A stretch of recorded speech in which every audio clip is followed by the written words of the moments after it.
semuanya, Assalamualaikum warahmatullahi wabarakatuh. Perkenalkan, kami dari kelompok 6 akan memaparkan materi mengenai geometri di kelas 3 dengan anggota Cita, Huzaifan, Revita, Via, dan juga Salha. Selamat menyaksikan. Nah, sekarang kita akan belajar mengenai sudut. Kira-kira apa ya yang dimaksud dengan sudut? Untuk mengetahui jawabannya, yuk kita simak videonya. Sudut adalah gabungan dua sinar garis yang bersekutu di titik pangkalnya. Dua sinar garis ini dinamakan kaki sudut dan titik tempat bertemunya dinamakan titik sudut. Sudut memiliki beberapa jenis. Yang pertama ada sudut siku-siku. Suatu sudut dikatakan sudut siku-siku jika ukurannya 90 derajat. Yang kedua, sudut lancip. Suatu sudut dikatakan sudut lancip jika ukurannya kurang dari atau lebih kecil dari 90 derajat. Dan yang terakhir ada sudut tumpul. Nah, suatu sudut dikatakan sudut tumpul jika sudutnya lebih dari atau lebih besar dari 90 derajat. Sekarang coba perhatikan gambar lemari ini. Pada lemari tersebut, pojok lemari membentuk sudut 90 derajat, sehingga terdapat 1, 2, 3, 4 sudut siku-siku pada lemari tersebut. Selanjutnya, coba perhatikan gambar jam berikut ini. Perlu kalian ketahui bahwa besar sudut pada satu lingkaran penuh adalah 360 derajat. Karena pada jam ada 12 angka, maka besaran sudut setiap satu jam adalah 30 derajat. Selanjutnya, coba perhatikan gambar berikut. Berapakah besar sudut yang terbentuk oleh jarum jam panjang dan pendek pada jam 7? Perhatikan tanda warna merah pada gambar. Kalian harus ingat ya, besar sudut setiap satu jam itu adalah 30 derajat. Lalu, dari jam 00 atau jam 12 hingga jam 7 itu, jarum pendek bergerak selama 7 jam. Artinya, besar sudutnya sama dengan 7 dikali 30 derajat, sehingga hasilnya 210 derajat.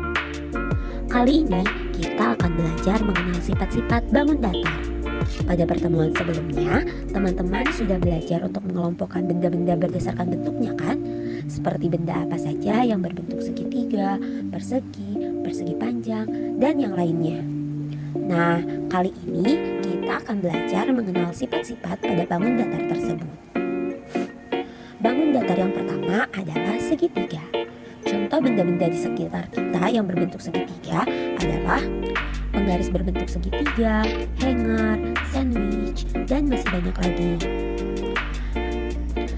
Ayo kita amati gambar segitiga ABC berikut ini dan kita lihat sifat dari segitiga tersebut. Sifat yang pertama adalah segitiga memiliki 3 sisi, yaitu sisi AB, sisi BC, dan sisi AC. Yang kedua, segitiga memiliki 3 titik sudut, yaitu sudut A, sudut B, dan sudut C. Bangun datar yang kedua adalah persegi. Contoh benda di sekitar kita yang berbentuk persegi adalah jam, papan catur, ubin lantai, dan masih banyak lagi. Nah, sekarang ayo kita amati gambar persegi ABCD berikut ini dan kita lihat apa saja sifat-sifat dari bangun datar persegi. Persegi memiliki 4 sisi yang sama panjang, yaitu sisi AB, sisi BC, sisi CD, dan sisi AD.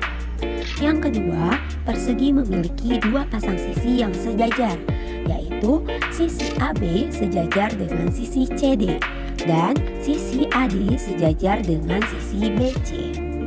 Sifat yang ketiga, persegi memiliki 4 sudut siku-siku, yaitu terletak di sudut A, sudut B, sudut C, dan sudut D. Yang keempat, persegi memiliki 2 diagonal yang berpotongan tegak lurus dan membagi 2 bagian sama besar, yaitu diagonal AC dan diagonal BD. Bangun datar selanjutnya adalah persegi panjang. contoh benda di sekitar kita yang sering kita jumpai yang berbentuk persegi panjang adalah papan tulis, televisi, handphone, uang, dan masih banyak lagi. Sekarang, ayo kita lihat dan amati gambar persegi panjang ABCD berikut ini. Dan kita lihat sifat apa saja yang dimiliki oleh persegi panjang. Sifat yang pertama, persegi panjang memiliki dua pasang sisi yang sama panjang dan sejajar, yaitu sisi AB sejajar dan sama panjang dengan sisi CD, dan sisi AD sejajar dan sama panjang dengan sisi BC. Yang kedua, persegi panjang memiliki 4 sudut siku-siku, yaitu sudut A, sudut B, sudut C, dan sudut D. Dan yang ketiga, persegi panjang memiliki 2 diagonal yang berpotongan dan membagi 2 sama besar, yaitu diagonal AC dan diagonal BD. Baik, bangun datar yang selanjutnya ada belah ketupat, layang-layang, dan trapesium. Bangun datar yang berikutnya adalah bangun datar belah ketupat. Nah, tentunya teman-teman pasti sudah mengetahui dan memahami ciri-ciri dari ketiga bangun datar ini. Nah, ciri-ciri dari belah ketupat adalah memiliki ukuran keempat sisinya sama. Nah, di sini kan ada 4 sisi ya dalam belah ketupat itu. Ada sisi AB, sisi BC, sisi CD, dan sisi AD. Nah, keempat sisi dari belah ketupat ini memiliki ukuran yang sama. Kemudian ciri dari belah ketupat yang kedua adalah ukuran dari sudut-sudut yang berhadapan sama besar. Ada sudut A berhadapan dengan sudut C. Nah, itu ukurannya sama besar. Begitu juga dengan sudut B dan sudut D. Bangun datar yang berikutnya adalah layang-layang. Nah, pada layang-layang memiliki ciri-ciri ukuran 2 pasang sisi yang berdekatan ini sama panjang. 2 pasang sisi yang berdekatan. Nah, ada sisi BC sama ukurannya dengan sisi CD, dan sisi AB sama panjangnya atau sama ukurannya dengan sisi AD. Kemudian bangun datar yang berikutnya adalah trapesium. Nah, ciri-ciri dari trapesium ini itu memiliki sepasang sisi yang sejajar. Pada gambar ini ditunjukkan ada sisi AB yang sejajar dengan sisi CD. Nah, setelah kita mengetahui dan memahami ciri-ciri dari berbagai bangun datar, lalu bagaimana ya pengembangan pembelajaran numerasi tentang sifat bangun datar yang sebelumnya telah disebutkan. Adapun pengembangan pembelajaran numerasi tentang sifat bangun datar dapat dilakukan melalui langkah-langkah berikut ya. Nah, di sini ada yang pertama, siswa diberikan latihan untuk mengamati unsur dan ciri-ciri bangun datar dalam bentuk visualisasi gambar. Namun, sebelum memberikan latihan kepada siswa, alangkah baiknya siswa itu diberikan bimbingan oleh guru untuk mengamati benda yang berbentuk bangun datar, di mana benda itu bisa dalam berbentuk media atau dalam berbentuk benda konkret yang disediakan dan dibawa oleh guru. Lalu setelah itu siswa dengan bimbingan guru mengidentifikasi unsur dan ciri-ciri dari bangun datar yang diamati atau dari bangun datar yang tadi dibawa oleh guru. Nah, setelah itu kan siswa pasti memahami dari ciri-ciri bangun datar. Nah, setelah itu barulah siswa bisa diberikan latihan untuk mengamati unsur dan ciri-ciri bangun datar dalam bentuk visualisasi gambar. Nah, contohnya seperti pada tabel yang disajikan ya. Di sini ada benda, misalnya di sini ada rambu lalu lintas ya. Nama bangun datarnya apa? Belah ketupat, kemudian ciri-cirinya apa? Begitupun dengan nomor berikutnya. Pengembangan pembelajaran numerasi tentang sifat bangun datar yang selanjutnya bisa dilakukan melalui siswa menyebutkan benda-benda di sekitarnya yang memiliki bentuk bangun datar. Nah, contohnya, siswa diinstruksikan seperti ini. Temukan 5 benda di sekitarmu baik benda-benda yang ada di lingkungan kelas, yang ada di lingkungan sekolah, atau benda yang berada di rumahmu yang memiliki bentuk bangun datar. Lalu tentukanlah ciri-cirinya. Kemudian, pengembangan pembelajaran numerasi yang ketiga bisa dengan memberikan soal latihan numerasi bangun datar kepada siswa. Nah, di sini ada contoh 2 indikator soal ya. Yang pertama ada disajikan gambar gabungan beberapa bangun datar. Siswa dapat menyebutkan bangun datar yang tersusun apa saja. Lalu yang kedua, disajikan ciri-ciri dari suatu benda berbentuk bangun datar. Kemudian siswa dapat menyebutkan benda berdasarkan ciri tersebut. Nah, dalam pembelajaran numerasi ini, untuk siswa bisa menyelesaikan atau memecahkan soal dari latihan numerasi, berarti guru itu harus bisa memfasilitasi pembelajaran numerasi juga. Nah, selanjutnya kita akan belajar mengenai keliling dan luas persegi. Yuk kita simak sama-sama. Bentuk apakah gambar-gambar tersebut? Ya, betul sekali, persegi. Persegi merupakan bagian daripada bangun datar yang tentunya memiliki keliling dan juga luas. Apakah yang dimaksud dengan keliling dan juga luas? Nah, keliling persegi itu merupakan garis yang membatasi suatu persegi. Nah, panjang daripada setiap perseginya itu akan menjadi satuan ukuran keliling. Persegi memiliki 4 sisi yang sama panjang. Nah, keliling daripada persegi ini akan diperoleh dengan menjumlahkan panjang daripada setiap sisinya.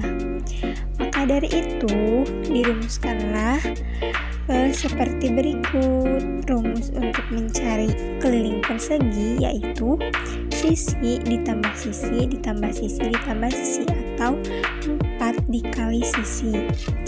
Nah, coba perhatikan gambar persegi di samping kiri.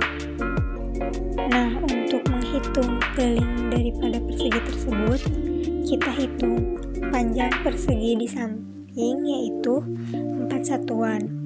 Lebar perseginya juga 4 satuan. Maka dari itu, keliling daripada persegi tersebut bisa ditentukan dengan menjumlahkan seluruh sisi-sisinya. Nah, jadi keliling daripada persegi tersebut yaitu 4 satuan ditambah 4 satuan ditambah 4 satuan ditambah 4 satuan sama dengan 16 satuan. Berikutnya merupakan contoh soal sederhana yang biasa ditemukan di sekolah dasar. Soal ini dibuat harus relevan dengan kehidupan nyata anak. Misalnya seperti nomor 1, bentuk kamar biasanya itu persegi. Nah, dalam soal ini sisinya sudah diketahui. Kira-kira berapakah kelilingnya? Nah, siswa harus mengingat kembali bahwa rumus daripada keliling persegi itu 4 dikali sisi. Lalu yang nomor 2, terlihat soalnya itu seperti mengecoh, padahal sama-sama menanyakan keliling daripada kolam renang. Untuk selanjutnya yaitu ada materi mengenai luas persegi. Nah, luas merupakan suatu bagian daripada permukaan. Nah, untuk mengetahui rumus daripada luas persegi yaitu sisi dikali sisi sama dengan sisi kuadrat atau panjang dikali lebar. Berikut merupakan contoh soal mengenai bagaimana cara menghitung luas persegi. Soal tersebut mungkin bisa dikembangkan kembali. Untuk materi keliling dan luas persegi ini biasa digunakan dalam kehidupan sehari-hari untuk menyelesaikan berbagai macam masalah, seperti untuk menentukan keliling dan luas tanah, pemimpinan, pembuatan bangunan, dan lain sebagainya. Penerapan keliling dan juga luas persegi sepanjang dalam kehidupan sehari-hari. persegi panjang merupakan bangun datar segi empat yang memiliki dua pasang ruas garis yang berhadapan dan juga sama panjang. Contohnya itu persegi panjang PQRS. Di kehidupan sehari-hari kita sering menemukan benda yang berbentuk persegi panjang, yakni seperti pintu rumah, terus meja belajar, handphone Android, dan juga yang lainnya. Pada persegi panjang kita dapat mengukur kelilingnya melalui mengukur keliling persegi panjang. Misalnya kita dapat mengetahui berapa jarak yang telah kita tempuh satu kali kelilingan di lapangan. Rumus dari keliling ini adalah 2 kali panjang ditambah lebar. Contoh dalam kehidupan sehari-hari, misalkan Ahmad mengenai sebuah lapangan. Lapangan itu memiliki panjang 18 meter dan juga lebar 14 meter. Berapakah Ahmad mengenai satu kali putaran lapangan tersebut? Kita bisa langsung menggunakan rumus keliling, yaitu 2 dikali panjang ditambah lebar.